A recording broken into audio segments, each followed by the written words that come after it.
আজকে আমরা ইন্দোনেশিয়ার এমন একটা সুন্দর দ্বীপে যাব যেই দ্বীপে হচ্ছে পৃথিবীর সবচেয়ে সুন্দর সুন্দর সৈকতগুলো দেখা যায়। এর মধ্যে কয়েকটা সৈকত তো শুধু সুন্দরই না, ভয়ঙ্কর সুন্দর।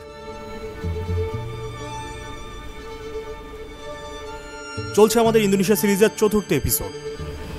শুরু করছি ইন্দোনেশিয়া ভ্রমণের আরেকটা নতুন এপিসোড। আজকের এপিসোডটা কিন্তু খুবই স্পেশাল, কারণ আজকের এপিসোডে খুবই জনপ্রিয় একটা দ্বীপ আমরা ঘুরে দেখব, নাম নুসা পেনিডা। নামটা অবশ্যই শোনার পর আপনারা বুঝতে পারতেছেন যে আসলে এই জায়গাটা কতটা জনপ্রিয়। অনেকে তো ইন্দোনেশিয়া বলতে নুসা পেনিডাকেই মনে করে বা বালিকেই মনে করে। যাই হোক, এই দ্বীপে আপনি কিভাবে আসবেন, দ্বীপের অবস্থানটা কোথায়, দ্বীপে এসে কোন কোন জায়গা আপনি ঘুরতে পারেন এবং কোথায় থাকবেন, কোথায় খাবেন, সব কিছু নিয়ে থাকছে আজকের এই বিস্তারিত ভ্লগ। চলেন শুরু করা যাক। এইটা আমি কি দেখতেছি, এত সুন্দর, মানে নিচের দিকে তাকাইতে পারতেছি না, এত ভয়াবহ লাগতেছে। এটা কোনো কারণে যদি ভেঙে পড়ে, হুট করে মন চাইলেও আর নেমে গেলেন, ব্যাপারটা যদি এটা করেন তাহলে নিচে নাইমা একটু প্যারা খাইতে হবে। নামলেন তো, কিন্তু উঠতে তো প্যারা খাবেন আরো বেশি। এ তো পাগল, উন্মাদ। এটা কি ভাই, এটা কি?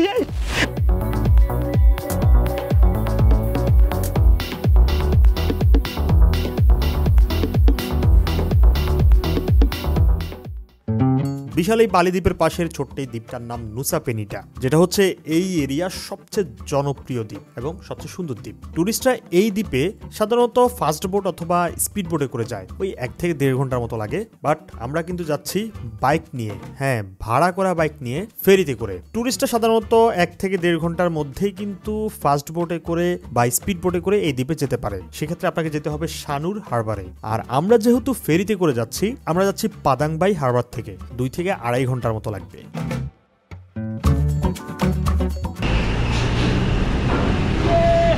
চলে আসছি নুসা পেনিডা। ফেরিটি আমাদেরকে নুসা পেনিডার বয়ুক হারবারে নামিয়ে দেয় এবং সেই হারবারের পাশের একটা রিসোর্টে আমরা চেক ইন করি, বলতে পারেন বিচের পাড়েই। আসেন আমরা দেখে আসলে কোথায় আমরা স্টে করতেছি। এই যে ফেভারিট বাংলো, এটা বিচের পাড়ে, হ্যাঁ বিচের পাড়ে, বাট একদম সৈকতের ভিউ কিন্তু এখান থেকে খুব ভালোভাবে নাই। রাস্তার ওই পাড়ে থাকলে কিন্তু ভালোভাবে পাওয়া যাইতো। আমরা এখানে থাকতেছি হচ্ছে 2200 অথবা 2300 টাকার মধ্যে, সাথে দুজনের কমপ্লিমেন্টারি ব্রেকফাস্ট। আর এই রুমটা পাচ্ছি, রুমটা স্ট্যান্ডার্ড পুল ভিউ, হ্যাঁ একটা পুল আছে ভাই। এখানকার যেই রিসোর্টটা কিন্তু খুবই সুন্দর, একদম অনেক গাছপালা পাবেন, নারিকেল গাছ পাবেন। তারপর এই হচ্ছে চারপাশে শুধু বাংলো, ঠিক আছে, চারপাশে শুধু বাংলো। আর এখানে একটা সুইমিং পুল আছে। আমি একটু যদি আপনাদেরকে সুইমিং পুলটা দেখাই, সুইমিং পুলটা কিন্তু মানে এক কথায় বলতে গেলে ভাল লাগবে। এই যে দেখছেন,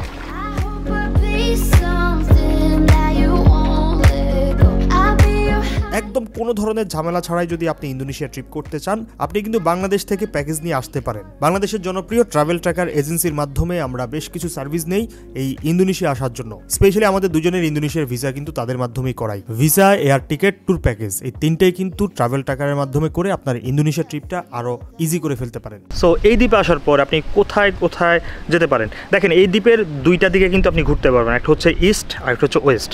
তো দুই দিকের সি বিচগুলো সুন্দর, বাট আপনাকে কিন্তু সকাল সকাল যেতে হবে। অলমোস্ট 7টা বা 8টার আগে গেলে কিন্তু এই সি বিচগুলোর সুন্দর ভিউ আপনি এনজয় করতে পারবেন। দ্বীপটা খুব বেশি বড় না, আবার একদম ছোটও না, কিন্তু মিনিমাম এখানে 2-3 দিনের প্ল্যান করবেন, তাহলে আপনি দুই দিকে সি বিচগুলোই ঘুরতে পারবেন। একটার থেকে একটা দূরত্ব অলমোস্ট 20 থেকে 30 কিলোমিটারের মতো, মানে আপ ডাউনে আপনার 30-40 কিলোমিটার কিন্তু আপনার রাইড করতে হবে। বাট ভাল লাগবে, রাস্তাঘাট একটু চিপা রাস্তা, বাট ভাল লাগবে। তবে আজকে আমরা একটু দুপুর করে বের হয়েছি, কালকে একটু জার্নি করে আসছি। আজকে দুপুরে এখন ওয়েস্টের দিকে যাব এবং বিকেলের সময়টা অ্যাকচুয়ালি আমরা ওই দিকে কাটাবো। সো চলেন আমরা এখন ওই দিকে কোন কোন সি বিচ দেখা যায় সেটাই আপনাদেরকে জানাবো। চলেন। এই নুসা পেনিডা ঘোরার জন্য একদম সহজ মাধ্যমই হচ্ছে বাইক। পার ডে আপনি 400 থেকে 500 টাকার মধ্যে কিন্তু বাইক রেন্ট করে ঘুরতে পারবেন। তবে একটা বিষয় মাথায় রাখতে হবে, এটা কিন্তু পুরাটাই পাহাড়ি অঞ্চল এবং রাস্তার কন্ডিশন কিন্তু খুব একটা ভালো না, তার মানে আপনাকে বেশ দক্ষ চালক হতে হবে। প্রথমে চলে আসছি ক্রিস্টাল বেতে এবং আসতে সময় লাগছে হচ্ছে প্রায় আধা ঘন্টার একটু বেশি, প্রায় 18 কিলোমিটার দূরত্ব। আমরা যেখানে ছিলাম মানে জেটি ঘাট বা ওদের যে হারবার, সেখান থেকে আসতে সময় লাগছে আধা ঘন্টার একটু উপরে। আর আমরা এই ক্রিস্টাল বে দিয়ে শুরু করতেছি, বাট আমরা ওই দিকে যেতে থাকবো এবং আপনারা জনপ্রিয় কিছু সি বিচ দেখতে পাবেন।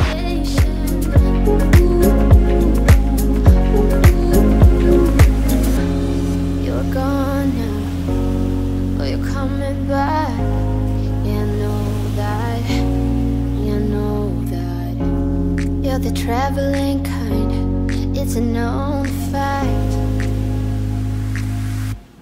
Yeah, I know that. Sea বিচটা মানে আহামরি এক্সট্রিম লেভেলের কিছু না, বাট সুন্দর আছে, ঠিক আছে। জলের কালারটা একটু পরিষ্কার আছে, বাট এই সাইডে বেশ ঘোলা পানি। বাট এর থেকেও বেটার জায়গায় আমি আপনাদেরকে নিয়ে যাব, চলেন আমরা আরেকটু সামনে যাই। ক্রিস্টাল বে দেখা শেষ করে এখন আমরা যাচ্ছি নুসা পেনিটার সবচেয়ে জনপ্রিয় বিচ দেখার জন্য। নাম কি বলেন তো? হ্যাঁ, ক্লিংকিং বিচ। আসলে আপনি ম্যাপে চেক করলে দেখবেন যে এই সৈকতগুলোর দূরত্ব একটা থেকে একটা খুব একটা বেশি না, বাট অনেকটুকু রাস্তা ঘুরে যেতে হয়।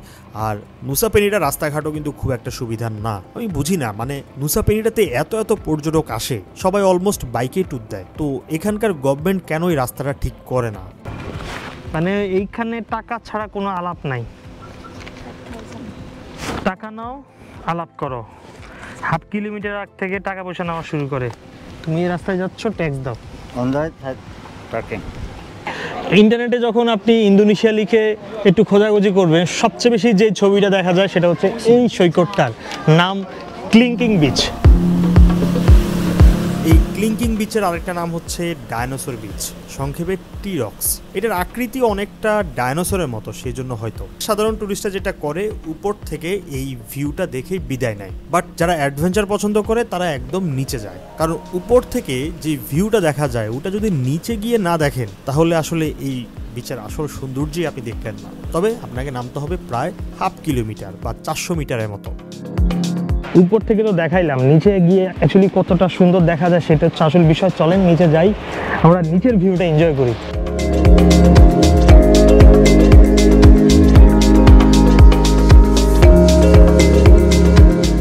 নিচের মানুষগুলো এতটা ছোট লাগতেছে, পিঁপড়ার মতো লাগতেছে। মানে নিচের মানুষগুলো যে দেখা যায়, বুঝতে পারতেছি এটা অনেক নিচে, মানে অনেক নিচে। বর্ষাকালে মেবি নামতে একটু প্যারা খাইতে পারেন, বাট নিচে যে সৈকতটা ভাই এত সুন্দর, এই মাথায় নষ্ট ভিউ, মানে ভিউটা সত্যি মাথায় নষ্ট। মানে ইন্দোনেশিয়া আসার পর এত সুন্দর সৈকত আমি মেবি আর কোথাও দেখি না, এই কারণে এটা এত জনপ্রিয়।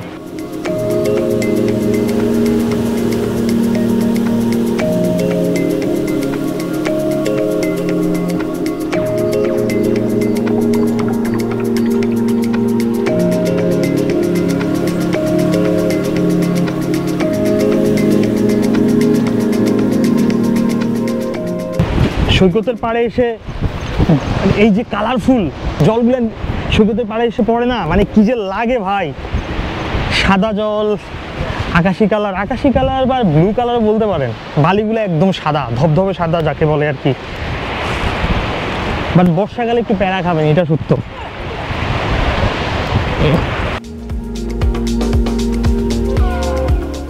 নিশ্চিতভাবে বলা যায় যাদের হাইফোফোবিয়া বা উচ্চতায় ভয় আছে তাদের কিন্তু এই সৈকতটা দেখতে আসলে বা এই রাস্তা দিয়ে নামার সময় বেশ আতঙ্ক ফিল করতে পারেন, যেটা আমার টুকটাক আছে। তবে একটা বিষয় কি, নুসা পেনিটার বেশিরভাগ জনপ্রিয় সৈকতগুলাই কিন্তু এভাবে নিচে নেমেই কষ্ট করে দেখতে হয়। থেকে দুইটা রাস্তা, এই রাস্তা দিয়ে চলে গেলে আপনি একদম সরাসরি উপরে, ঠিক আছে।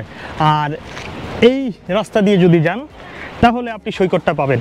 আপনাকে যেটা করতে হবে, হাতের এই যে এই দিকের রাস্তাটা, হাতের ডান দিকের রাস্তাটা ফলো করতে হবে। তো এখনও নামতে আমার মনে হয় 20 মিনিটের মতো সময় লাগতে পারে, অনেকটা নিচে নামছি। এই যে দেখেন, ওই যে এখান দিয়ে নেমে নেমে নেমে নেমে নামতে আমাদের আধা ঘন্টার মতো লাগছে, অনেক উপর থেকে নিচে নামতে হচ্ছে। দেন এই দিক দিয়ে আমরা আবার আরও 20 মিনিট লাগবে। ধরে রাখেন আপনার উঠানামা করতে 1.5 ঘন্টা বা 2 ঘন্টার মতো লাগতে পারে, এবং নিচে আপনি আধা ঘন্টা সময় কাটাবেন। এই ধরনের একটা প্ল্যান রেখে নিচের দিকে নামবেন।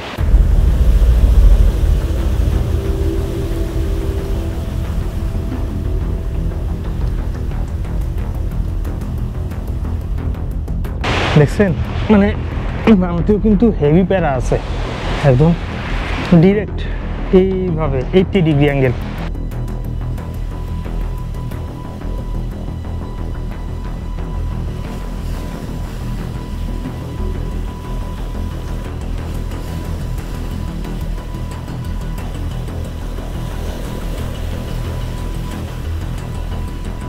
এই যে এই রাস্তাটা তো অনেক নামা এবং উঠা দুইটাই কঠিন, সম্ভবত এখানে একটা করতেছে, সিঁড়ি করতেছে, হ্যাঁ সরাসরি মানে উপরে উঠতে পারবে আর কি, উপর থেকে কেউ চাইলে সিঁড়িতে করে নিচে নামতে পারবে। তো এই রোডটা কিন্তু খুবই ডেঞ্জারাস, খুবই ডেঞ্জারাস।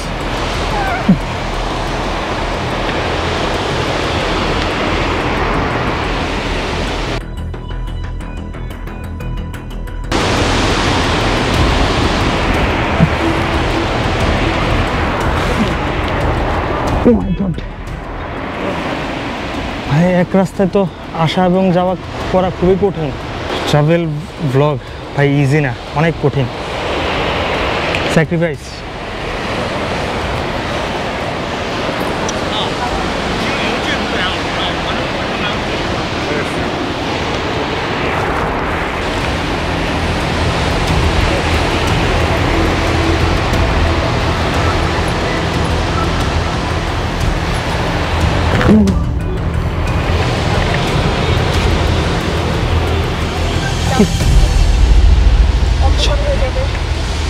ওকে, আমরা অলমোস্ট চলে আসছি। আমি আসলে বলবো যারা মানে খুব একটা ট্রেকিং মেকিং করেন না, মানে খুব যদি ইচ্ছা না থাকে তাহলে নিচে নামবেন না, কারণ নামার রাস্তাটা কিন্তু খুবই ডেঞ্জারাস। একদম হুট করে মন চাইলেও আর নেমে গেলেন, ব্যাপারটা যদি এটা করেন তাহলে নিচে নাইমা একটু প্যারা খাইতে হবে। নামলেন তো কিন্তু উঠতে তো প্যারা খাবেন আরও বেশি।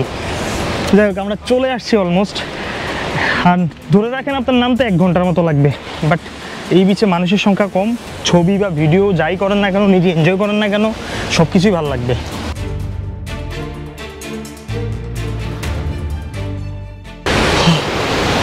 সো ভিউয়ার্স, আমরা নিচে নেমে গেছি, আর 2 থেকে 3 মিনিট বাকি, এবং এত সুন্দর, মানে ঢেউগুলা দেখেন, এই যে মানে এত সুন্দর আপনি কোথাও পাবেন না, আমি একদম গ্যারান্টি দিয়ে বলতে পারি। এত সুন্দর, এই কারণে আসলে এটা এত জনপ্রিয়। এত পাগল, উন্মাদ, মানে উন্মাদ, মানে সেই লেভেলের উন্মাদ।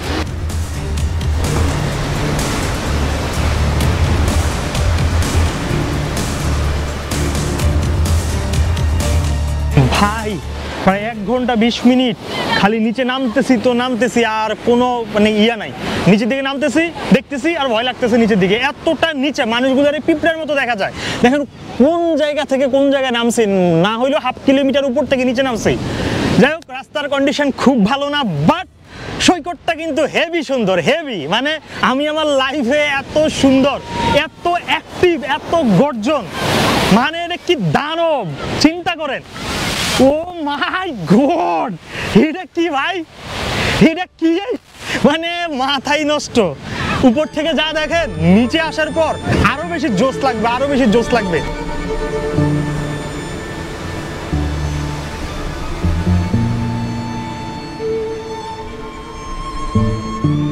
এই সৈকতটা দেখতে যতটা সুন্দর ততটাই কিন্তু ভয়ঙ্কর। এখানকার সৈকতে নামা অথবা সুইমিং করা একদমই নিষেধ, কারণ অতীতে এখানকার সৈকতে নেমে অনেকে নিখোঁজ হয়ে যান। এখন তো আসলে এখান পর্যন্ত আসা খুবই কষ্টের, বা বর্ষার সময়তে আসলে প্রায় অসম্ভব এখানে আসা, কিন্তু ভবিষ্যতে কিন্তু আপনারা খুব সহজে এখানে আসতে পারবেন, কারণ সিঁড়ি অথবা লিফটের কাজ কিন্তু চলছে। তখন আসলে এখানকার সৌন্দর্য এমন থাকবে কিনা তা তো বলতে পারছি না।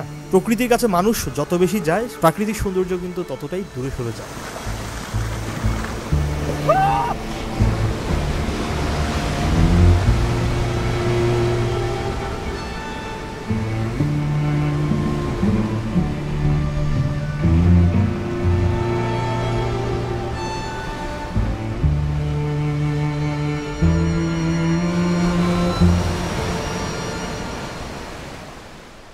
সো আজকে যেটা করছি, আগের যে বাংলোটা ছিল সেটা থেকে চেক আউট করে ফেলছি। তো ওইটাতে যেহেতু বিচ ভিউ নাই, এবার একটা বিচ ভিউ রিসোর্ট বুক করছি, নাম হচ্ছে বার্টন বিচ ইন। ভেতরে চলেন দেখি আসলে আমাদের রুম এখনও চেক ইন করি নাই, বাট আমাদের রিসোর্ট থেকে অ্যাকচুয়ালি ভিউ কেমন দেখা যায় সেটা একটু দেখানোর চেষ্টা করি আপনাদেরকে। এই যে দেখেন, এই হচ্ছে তাদের সুইমিং পুল, আর এই দিকে হচ্ছে সাগরের ভিউ।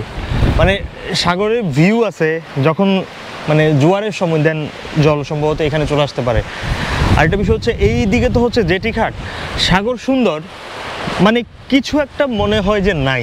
যাই হোক, চলেন এই যে আমাদের সম্পূর্ণ রিসোর্টটা, এবং সামনে সুইমিং পুলটা দেখে খুবই ভালো লাগতেছে।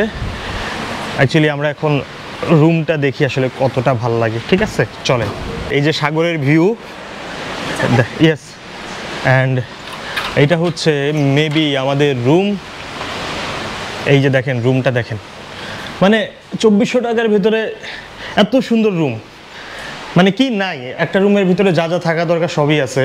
বেড দুজন থাকার জন্য তো একদমই ঠিকঠাক। অ্যান্ড রুম থেকে যদি বের হই দেন ভিউটা দেখেন। এই যে এটা হচ্ছে সাগরের view.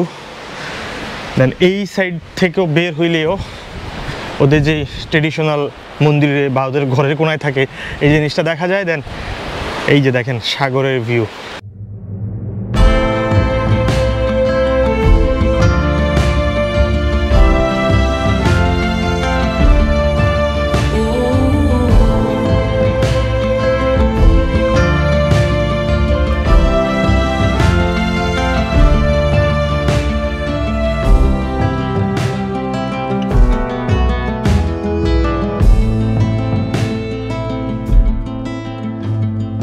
Birds be singing in the morning, drums be singing in the night, but I won't hear them singing anymore, 'cause I'll be আজকে আমরা যাচ্ছি নুসা পেনিটা দ্বীপের ইস্টের দিকে এবং গতকাল ছিলাম হচ্ছে ওয়েস্ট, আজকে যাচ্ছি ইস্টের দিকে। ইস্টের দিকেও 3 থেকে 4টা জায়গা আছে।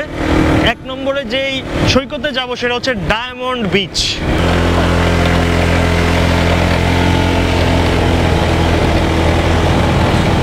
পেছনের কাউন্টার থেকে মাত্র টিকিট নিলাম। এই যে দেখেন এই হচ্ছে টিকিট, এবং মানে প্রাইস আমার কাছে একটু বেশি মনে হচ্ছে। সৈকত দেখতে যাব, এখানে পড়তেছে আপনার অলমোস্ট 300-350 টাকার মতো পড়তেছে। gone. Ooh. তো আমরা এখন নিচের দিকে নামতে অলমোস্ট আমাদের আধা ঘন্টার মতো লাগবে। তবে রাস্তা মোটামুটি সহজ আছে, এখন পর্যন্ত কোনো সমস্যা দেখতেছি না। অনেক নিচে নামতে হবে, বাট নিচের ভিউটা ভাই এখান থেকে, মানে নিচের যে ভিউটা সেটা এখান থেকে দেখে বুঝতে পারতেছি সেই হবে সেই।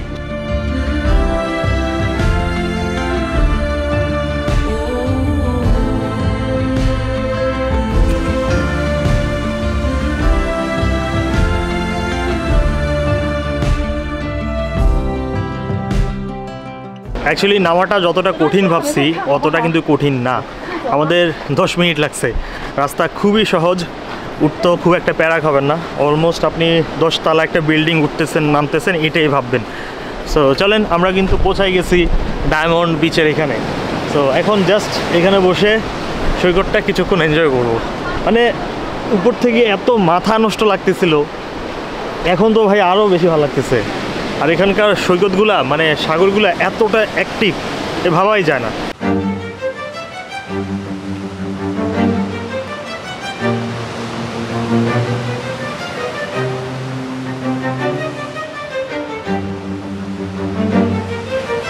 সো শর্ট টাইমে আপনি যদি ইন্দোনেশিয়া আসেন, যেই জায়গাটা মিস দেওয়া যাবে না সেটা হচ্ছে এই ডায়মন্ড বিচ। এটির অবস্থান নুসা পেনিটাতে। আপনি নুসা পেনিটাতে আসবেন, 2টা সৈকত অবশ্যই দেখবেন, একটা হচ্ছে ক্লিংকিং বিচ আর একটা হচ্ছে ডায়মন্ড বিচ। আর বাকিগুলো সুন্দর, এক্সট্রিম সুন্দর আছে কয়েকটা, বাট এই 2টা বিচ আমার কাছে খুবই ভালো লাগছে। এই ডায়মন্ড বিচের নামকরণের পেছনে সম্ভবত এখানকার বেশিরভাগ পাথরের আকৃতি অনেকটা ডায়মন্ডের মতো দেখতে, বিশেষ করে এই পাথরটা। আসলে এই বিচটা অন্য বিচের তুলনায় কিছুটা আলাদা। কেন আলাদা? এখানে আপনি আসলে ধবধবে সাদা বালি দেখতে পারবেন, একদম স্বচ্ছ জল আর চুনা পাথরের ক্লিপ। আর ভিউর কথা কি বলবো ভাই, এখানে আসলে মনে হবে যে আপনি আসলে স্বপ্নে বসবাস করছেন। তবে হ্যাঁ, স্বপ্নে কিন্তু ডুব দেওয়া যাবে না, মানে এখানকার জলে নামা যাবে না, কারণ এখানকার শক্তিশালী ঢেউ।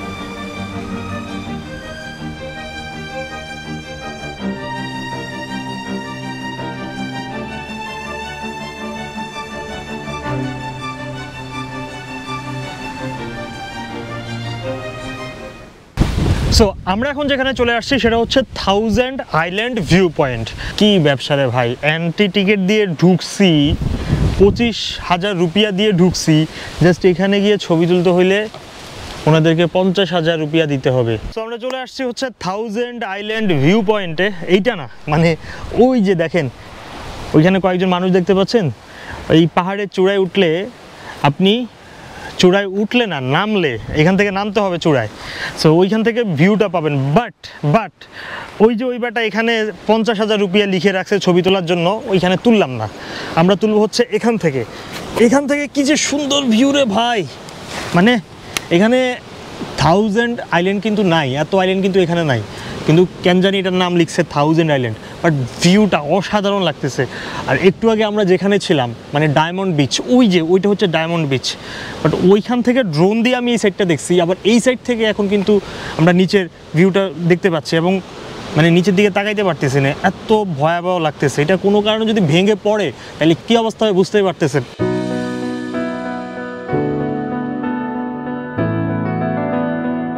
ইন্টারনেটে যে ছবিটা দেখেন টি হাউস পেছনে, এই যে ভিউটা, হ্যাঁ এই যে এই ভিউটা মানে এখানে জাস্ট বসে একটা ছবি তুলবেন, এখানে কিন্তু কোনো থাকার জায়গা না, জাস্ট ছবি তোলার জন্য। কত খরচ করতে হবে? 75,000 রুপিয়া, ঠিক আছে? 75,000 মানে ওই 500 বা 600 টাকার মতো আর কি। এই ভিউ পয়েন্ট থেকে ছবিটা তুলে পেছনের ব্যাকগ্রাউন্ডে এই ছবিটা পাওয়া যায় আর কি। কিন্তু অনেকে ভেবে থাকেন কারো মনে রিসোর্ট বা কে যেন এখানে এই রিসোর্টে এত দাম দিয়ে রিসোর্টে থাকছে, ব্যাপারটা এটা না, জাস্ট এটা রাখছে ছবি তোলার জন্য। সো আমরা পৌঁছাই গেছি 1000 আইল্যান্ড ভিউ পয়েন্টে। এই যে দেখেন এটা হচ্ছে সেই 1000 আইল্যান্ড ভিউ পয়েন্ট। মোটামুটি অনেকক্ষণ হাঁটতে হয়, ওই যে ওইখান থেকে হাঁটা শুরু করে নিচে নেমে দেন এখানে আসতে হয়। কি সুন্দর লাগতেছে। আর নিচে হচ্ছে সেই টি হাউসটা, হেভি।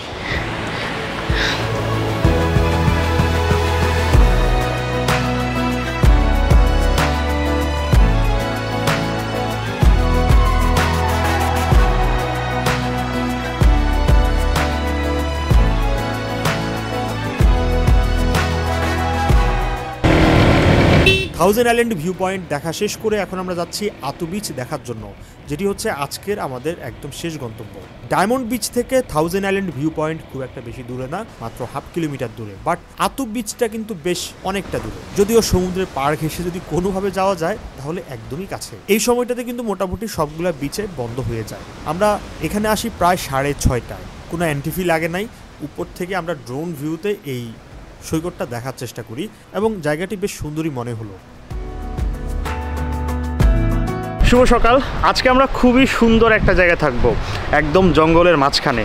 গতকাল ছিলাম হচ্ছে এই যে দেখেন সমুদ্রের পাশে হচ্ছে আমাদের রিসোর্ট, তো এইখানে ছিলাম। বাট কালকে যেহেতু চলে যাব, চাচ্ছিলাম যে এই আইল্যান্ডের এমন একটা জায়গায় থাকি যেখানে যাওয়ার পর একদম মানে ডিফারেন্ট একটা ফিল হবে আর কি। আর এই রিসোর্টটা ভালো লাগছে, সারা রাত আসলে সমুদ্রের গর্জন শুনছি।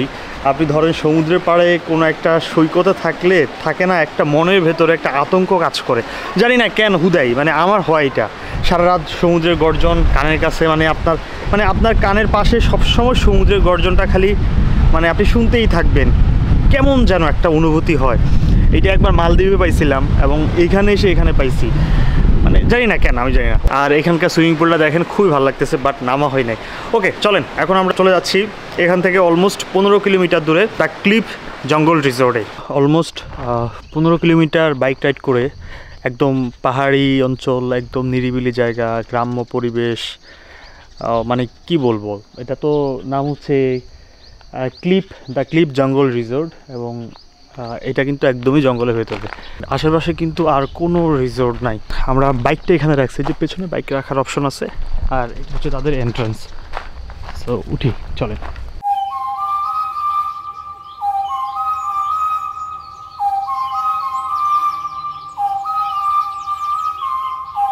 তো আমরা চলে আসছি ওনাদের অফিসে। এই যে আমাদের বুকিং রিসিপ্টটা, এখানে 3,72,000 আমাদের এক রাত আমাদের থাকতে খরচ হচ্ছে। একটু অবাক হচ্ছেন না যে 3,72,000, তো এটা তো অনেক টাকা। সো আমরা পেমেন্টটা করে দিই। হ্যাঁ, ওকে। So this is already breakfast included, yeah? Yes. So tomorrow morning the breakfast time 7 to 10. Actually we leave from here tomorrow morning. What time? Maybe 6 o'clock.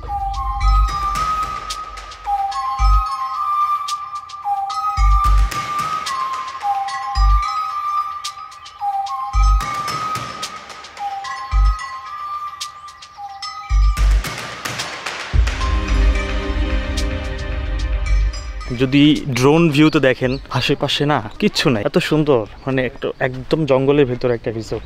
আর আমাদের রুমটা এখনো রেডি হয় নাই, ওই যে দেখেন এখনো পরিষ্কার করতেছে।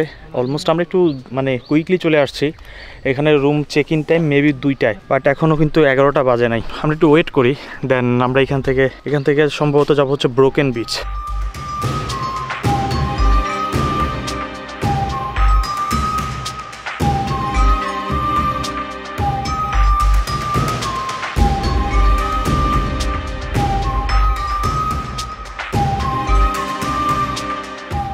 এই যে একটু আগে বললাম 3,72,000 এক রাত থাকার জন্য, এটা অ্যাকচুয়ালি বাংলাদেশি 3,000 টাকা রকম।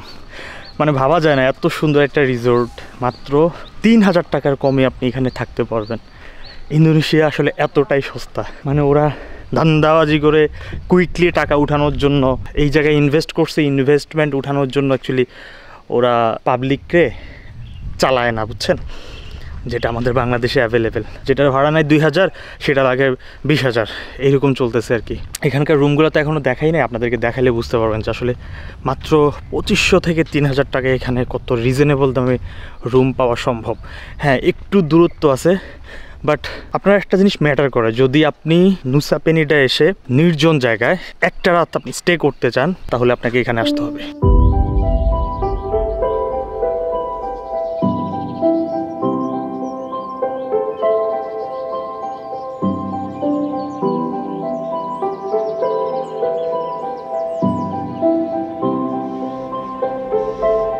Hello brother, what's your name? Sorry. Hello, my name is Gide. Yeah. Good day, Yeah. good day. So উনি যেটা করছে আসার পর 2টা সুবিধা দিছে, একটা হচ্ছে যে রুমটা আপগ্রেড করে দিছে, thank you. Yes, thank you. And আরেকটা সুবিধা দিছে, কালকে অ্যাকচুয়ালি আমরা সকাল 7টায় এই রিসোর্ট থেকে চেক আউট করবো। 7টা না, মানে 6টায় করবো। সো এত সকালে আসলে ওনাদের যে কমপ্লিমেন্টারি ব্রেকফাস্টটা সেটা দিতে পারবে না, আমাদের 6টায় আসলে বের হওয়া লাগবে, কারণ 7টায় হচ্ছে আমাদের পাদাংবা যাওয়ার ফেরি। সো ফেরি ধরতে হবে, এখান থেকে যাইতে 40 মিনিট লাগে। 7টা বা 5:30টায় আমরা এখান থেকে রওনা দিব। ব্রেকফাস্ট যেহেতু নিতে পারবো না, আমাদের ব্রেকফাস্টটা উনি অফার করতেছে রাতেই নিয়ে ফেলার। ব্রেকফাস্ট বলতে রাতের ডিনারটা ওনারা কমপ্লিমেন্টারি দিবে আর কি, ব্রেকফাস্টটাকে রাতে নিয়ে আসছে। যাই হোক, এইটাই খারাপ কি, এখানে ব্রেকফাস্ট ডিনার করতে গেলেও তো টাকা লাগতো। সো উনি সেই সুবিধা দিছে। ওকে, চলেন রুমটা দেখাই। এই যে এটা হচ্ছে আমাদের গ্র্যান্ড ভিলা, এবং ভিলার সামনে এখানে বসার ব্যবস্থা আছে। আর এই দিকের ভিউ ভাই অসাধারণ, মানে পুরো রিসোর্টের একটা ভিউ পাওয়া যায়, খুবই সুন্দর। আর রুম নাম্বার হচ্ছে 10, ঠিক আছে, রুম নাম্বার 10। ওকে, এবার চলেন আমরা অ্যাকচুয়ালি রুমটা দেখাই। খুব বেশি আশা করব না, কারণ ভাড়া মাত্র 4,000 টাকার আশেপাশে, ঠিক আছে। সো এটা হচ্ছে আমাদের রুম।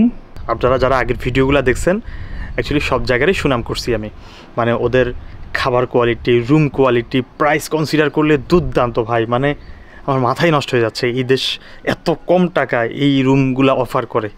মানে গেস্ট কোথায় আসবে, এখানে আসবে নাকি আমাদের মতো এই থার্ড ওয়ার্ল্ড কান্ট্রির বাংলাদেশে যাবে, যেখানে ট্যুরিজমের নামে ঘন্টা। কিন্তু বাংলাদেশ তো অনেক সুন্দর, বাংলাদেশে দেখার মতো অনেক কিছু আছে, বাট আলটিমেটলি সেটা ইউটিলাইজ করা হয় না। এখন বলতে পারেন আপনি দেশের বাইরে গিয়ে দেশের বদনাম করেন। আপনার মানে একটা বিষয় কি, নিজের দেশ সুনাম করে কি হবে, মানে পরিবর্তন হবে? এখন যদি বলি যেই সিস্টেমটা চলতেছে ওই সিস্টেমটা সুনাম করতেছি না, সব ঠিক আছে। হ্যাঁ, আমি তো বলি না যে আমাদের দেশের ন্যাচারাল বিউটি নাই, ন্যাচারাল বিউটি আছে, কিন্তু সেটাকে ইউটিলাইজ করার মতো সেই মানে মন মানসিকতার কারণ নাই। সবার ধান্দা হচ্ছে যে পর্যটকদের পকেটে থাবা দিয়ে টাকা নিয়ে যাওয়া। এই বিষয়ে যদি আমরা কথা না বলি তাহলে এটা কখনোই পরিবর্তন হবে না। অন্য দেশের সাথে কম্পেয়ার করে বাংলাদেশেরটা আমরা সবসময় বলার চেষ্টা করি যে এই দেশ কীভাবে করতেছে, আপনারা কেন পারতেছেন না। সো এটা দুর্নাম না, এটা চোখে আঙ্গুল দিয়ে দেখিয়ে দেওয়া যে দেখ।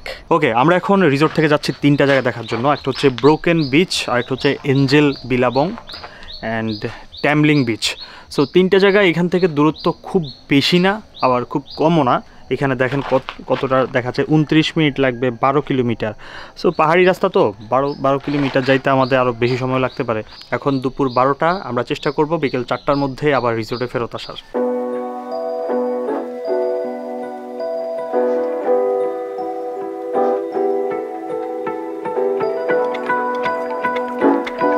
সো সো আমরা এখন ব্রোকেন বিচের সামনে, বাট এইটা এখন যে সৈকতটা দেখতে পাচ্ছেন এটার নাম কিন্তু ব্রোকেন বিচ না। চলেন আমরা আপনাদেরকে খুবই সুন্দর একটা সৈকত দেখাবো। একটু সামনে যেতে হবে, এই দিকটাতে হচ্ছে আপনার মানে সাগরের বিশাল একটা ভিউ দেখতে পাবেন, বা অনেকে দেখতেছি এখানে স্নরকেলিং করার জন্য আসলে ডে ট্রিপের প্যাকেজ নেয়, বাট আমরা আপনাদেরকে খুবই এক্সক্লুসিভ একটা সৈকত দেখাবো। আমি এখন যেখানে আছি এই জায়গার সাথে এই জায়গাটা জাস্ট এই সৈকতটা, এইদিকে একটা সৈকত আছে, ওইদিকে একটা সৈকত আছে, মাঝখানে একটা রাস্তা, এবং বিশ্বাস করতে পারবেন না এই রাস্তার নিচে একটা টানেল আছে, যেই টানেলটা ন্যাচারালি মানে একদম প্রাকৃতিকভাবে এই দিকে সৈকতের সাথে ওই দিকে সৈকতটা কানেক্ট করছে।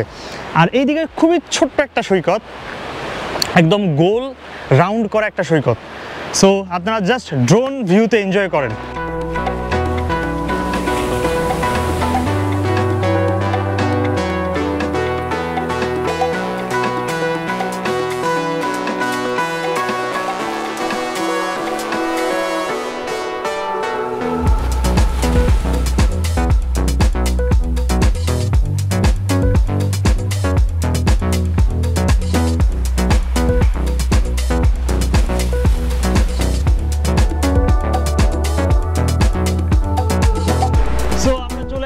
একটা ইনফিনিটি ভিউ দেখার জন্য, একদম কোরালগুলার শেষ প্রান্ত এইখানে, নিচে হচ্ছে সাগর, আর আমার পাটা কোথায় দেখেন।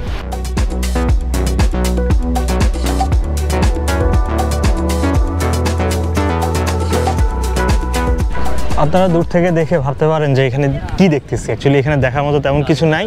এই জায়গাটার নাম হচ্ছে অ্যাঞ্জেল বিলাবর, এবং নিচে একটা মানে কি বলবো একটা ন্যাচারাল সুইমিং পুলের মতো, তেমন দেখার মতো কিছু নাই, বাট শান্ত একটা জলের ফোয়ারা বলতে পারেন। কেউ চাইলে নামতে পারবেন না, আগে মেবি নামা যাইতো, এখান দিয়ে সিঁড়ি আছে নামা যাইতো, কিন্তু এখন নামাটা সম্ভবত নিষেধ। সো এইটা কিন্তু ওই যে ব্রোকেন সি বিচ থেকে ফেরার পথেই কিন্তু আপনি এটা দেখতে পারেন, ঠিক আছে। দেখি আমরা ওই দিকের ভিউটা দেখি, সবাই ওইখানে দাঁড়ায় ভিউটা এনজয় করতেছে। চলেন আমরা একটু সামনে যাই।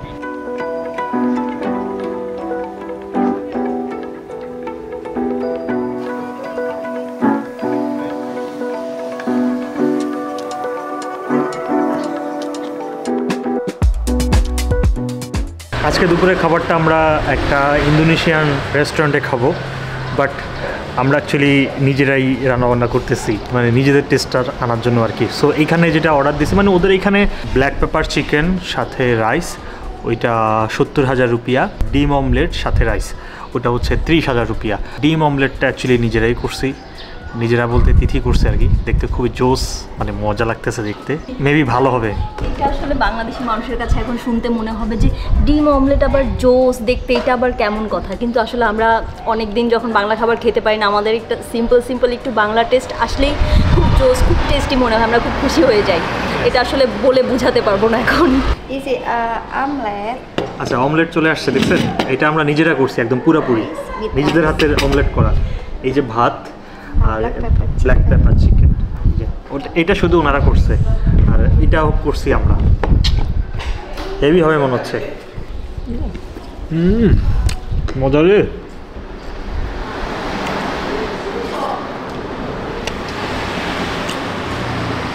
হেভি মজা।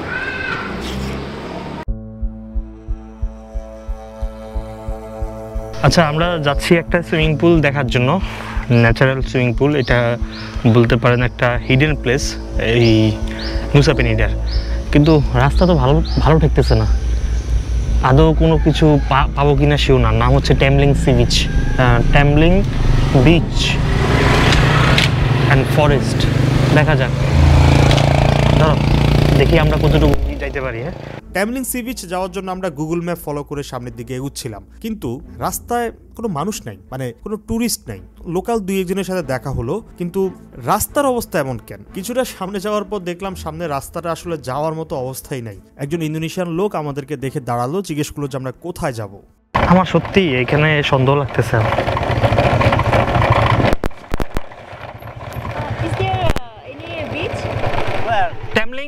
Tumbling Beach? Yes.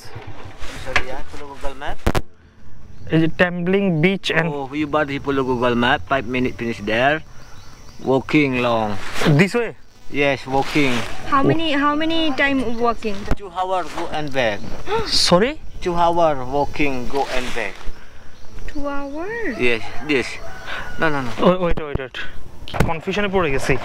এখন ইন্দোনেশিয়ান এক ভদ্রলোকের সাথে কথা হয়েছে অ্যান্ড এনি বলতেছে যে আমি আপনাকে রাস্তা দেখায় নিয়ে যাব। আমি না খুবই কনফিউজড। ইন্দোনেশিয়ান মানুষ কিন্তু খুব ভালো, ঠিক আছে। ইন্দোনেশিয়ান এই লোক বললো যে এই রাস্তা যদি আপনি ট্যামলিং সি বিচে যেতে চান তাহলে আপনাকে 2 ঘন্টা হাঁটতে হবে, আবার ফেরত 2 ঘন্টা। বুঝতে পারছেন, বেশ টেনশনে পড়ে গেলাম। উনি বললো যে আমাকে ফলো করেন, আমি সঠিক রাস্তা আপনাদেরকে দেখাবো। কিন্তু হঠাৎ করে দেখলাম যে উনি অন্যদিকে চলে গেল। মানে আমাদেরকে তো রাস্তা দেখানোর কথা ছিল। যদিও এই দেশের মানুষ খুবই ভালো, তারপরও কিছুটা তো টেনশন হচ্ছিলই। পুরা এলাকায় আমরা ছাড়া আর কেউ নাই। নিজেদের মতো করে সামনে যেতে লাগলাম, কিন্তু একটা সময় মনে হলো এই সৈকতটা সিক্রেট, কিন্তু এতটা সিক্রেট তো হওয়ার কথা ছিল না। পেছনের দিকে তাকিয়ে দেখি সেই ভদ্রলোক আমাদেরকে ফলো করতে করতে চলে আসছে, বলতেছে যে আপনারা ভুল রাস্তায় চলে গেছেন, চলেন আপনাদেরকে সঠিক রাস্তা দেখিয়ে দিই। আবার ওনাকে ফলো করতে লাগলাম। আসলে গুগল ম্যাপের পাল্লায় পড়ে আজকে আমার এই অবস্থা। ত্রিমা কাসি দেখেন ইন্দোনেশিয়ান মানুষ কতটা ভালো, মানে এরা নিঃস্বার্থভাবে। Thank you. আমি যত জায়গায় দেখছি নিঃস্বার্থে, মানে নিজে কোনো স্বার্থ নাই। ও ছবি তুলতে বললো ছবি তুলে দেয়, কোনো হেল্প লাগলো নিজে হেল্প করে দেয়। কত ভালো ওদের ব্যবহার। Thank you. উনি প্রায় 2 কিলোমিটার চালায় আমাদেরকে রাস্তাটা দেখায় দিচ্ছে, ঠিক আছে। কি দরকার ছিল? কোনো দরকার ছিল না। রাস্তা ভুল করে সামনে চলে গেছি, আবার আমাদেরকে 1 কিলোমিটার গিয়ে ধরে আবার ব্যাক করছে যে না তুমি ভুল রাস্তায় যাচ্ছ।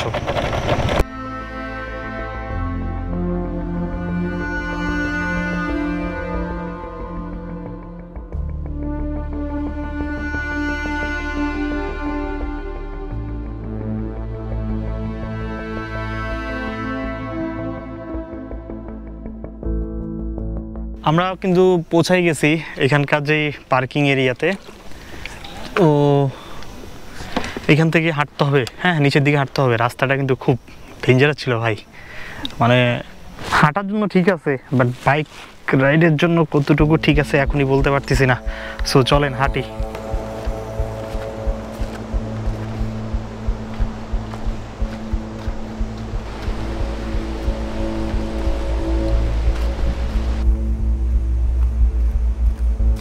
আমার রাস্তাটা দেখেন ভাই, রাস্তাটা দেখেন কতটা রোমাঞ্চকর।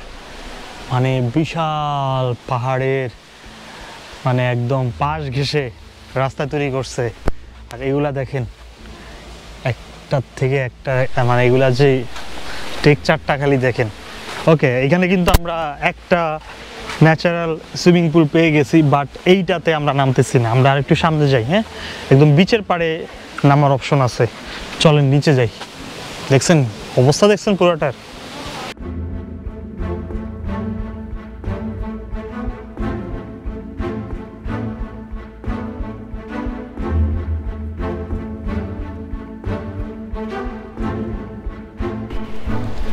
ওকে ভিউয়ার্স, আমরা কিন্তু চলে আসছি সৈকতের পাড়ে। ওই যে দেখেন সুইমিং পুলটা, ও হেভি লাগতেছে, হেভি। চলেন চলেন সুইমিং পুলে নামবো রে ভাই, ন্যাচারাল সুইমিং পুল। কি শান্তি লাগতেছে দেখে, হেভি জায়গা ভাই, হেভি। আইসেন আইসেন, একদম অফবিট ডেস্টিনেশন, হিডেন একটা প্লেস, খুব সুন্দর। আচ্ছা এইদিকে একটা সৈকত আছে, এই যে দেখেন এইখান দিয়ে আমরা একটু নিচের দিকে যাই, দেখি নিচে যাই, নিচে যাই। ও মাই গড, এই যে দেখেন রে ভাই, এইটা আমি কি দেখতেছি, এত সুন্দর। ও মাই গড, এইটা আমি কই চলে আসলাম দেখেন, কোনো টুরিস্ট নাই। এইটা আমি কই চলে আসছি দেখেন। আমি এত এক্সাইটেড, মানে আমি ব্লগ করতে গিয়ে এত এক্সাইটেড কখনো হই না। যখন মানে থাকে না যে অতটা আশা করি নাই, এমন একটা রাস্তা দিয়ে বাইক রাইড করছি, আসার পর জাস্ট এই ভিউ, মানে অস্থির।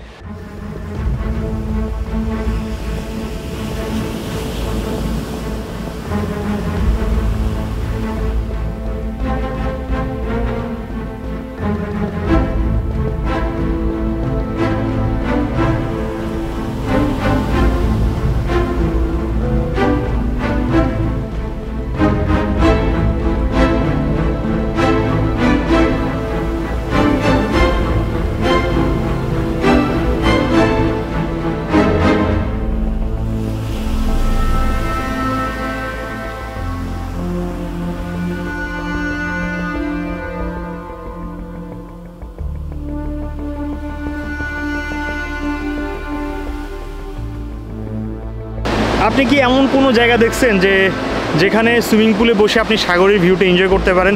এইটা হয়তো বা কোনো রিসোর্ট থেকে দেখতে পারেন, বাট এইখানে আসলে আপনি মানে একদম প্রাকৃতিকভাবে একটা সুইমিং পুল পাবেন, যেটাতে ঢোকার খরচ মাত্র 75 টাকা।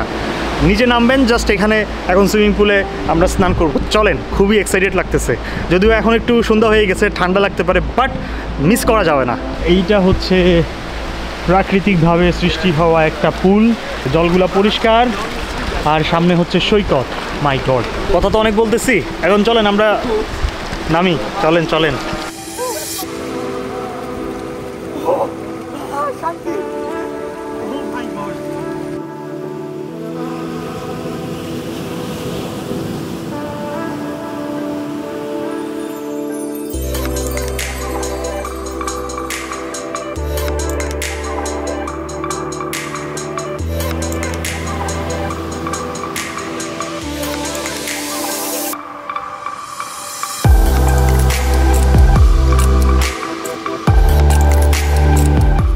অনেকক্ষণ সুইমিং পুলে স্নান টান করছি, ভালোই লাগছে, চমৎকার জলের, মানে এই জলগুলো অ্যাকচুয়ালি উপর থেকে আসে, ঝর্ণার জল বলতে পারেন। এগুলো কিন্তু সাগরের জল না, ঝর্ণার জল, যার কারণে এইটা লবণাক্ত না। জলগুলো হচ্ছে মিঠা পানির জল। সুইমিং পুলটা আছে না, পুলটার ওই সাইডে একটা সৈকত আছে, চলেন আমরা সৈকতটা আপনাদেরকে দেখাই। ওকে, এটা হচ্ছে এখানকার সৈকত, সুন্দর না?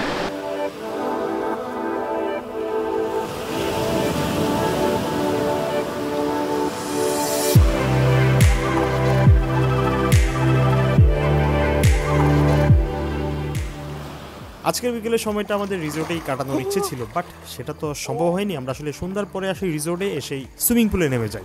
সুইমিং পুলে কিছুটা সময় কাটিয়ে চলে যাই পাড়া বেড়ানোর জন্য। হ্যাঁ, ট্রেডিশনাল মিউজিক শোনার জন্য চলে আসি। লোকেশনটা ঠিক বলতে পারবো না, বাট একটা মন্দিরের পাশে এই অনুষ্ঠানটা হচ্ছিল, এবং এটা দেখতে শুনতে দুইটাই খুবই এনজয় করছিলাম।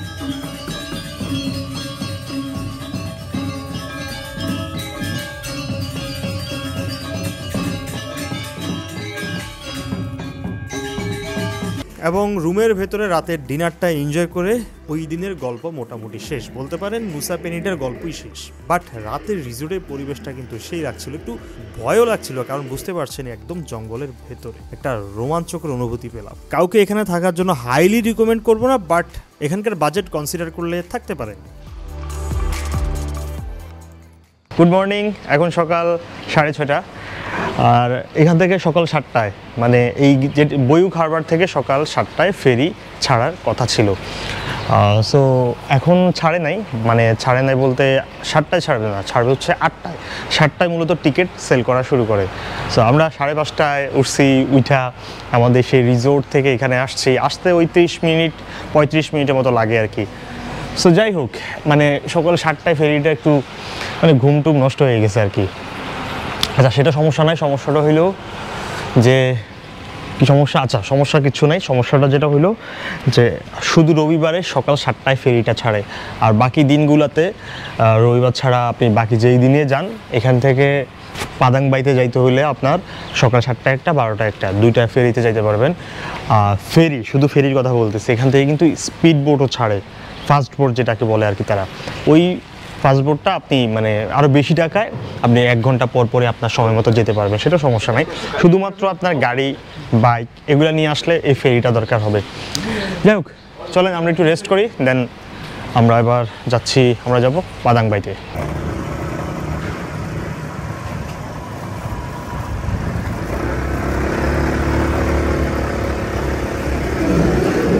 টাটা নুসা পেনিটা, আবার কবে আসবো জানি না, বাট নুসা পেনিটার খুবই সুন্দর কয়েকটা জায়গা দেখছি, এবং নুসা পেনিটা আসলেই অনেক সুন্দর। সুযোগ পেলে আবার একবার আসবো, অনেক ভালো লাগছে এখানে থেকে। ছিলাম 4 রাত 5 দিন। Tata Nusa Penida, tata tata tata. আজকের এই নুসা পেনিডার লম্বা এপিসোড এখানে শেষ। নেক্সট এপিসোডে আমরা যাব লম্বক। যদিও এই এপিসোডে আপনাদেরকে লম্বক দেখানোর কথা ছিল, বাট নেক্সট এপিসোডে সেটা পেয়ে যাবেন, কারণ লম্বকে আমরা অ্যাডভেঞ্চার করব। আর হ্যাঁ, এই নুসা পেনিডা আইল্যান্ডের সাথে ছোট্ট দুটো আইল্যান্ড, একটা হচ্ছে নুসা লেমনগান এবং নুসা চেরিনগান, এই দুইটাতে কিন্তু আপনারা যেতে পারবেন। হ্যাঁ, নুসা পেনিডা থেকে আপনারা সেই দুইটা আইল্যান্ডে যাওয়ার জন্য স্পিড বোট পেয়ে যাবেন। বালি, নুসা পেনিডা, উলুয়াটু ঘোরার জন্য যোগাযোগ করতে পারেন আমাদের রিকমেন্ডেড ট্রাভেল এজেন্সি ট্রাভেল ট্র্যাকারের সাথে। ভিডিওটির ডেসক্রিপশন বক্সে বিস্তারিত পেয়ে যাবেন। টাটা।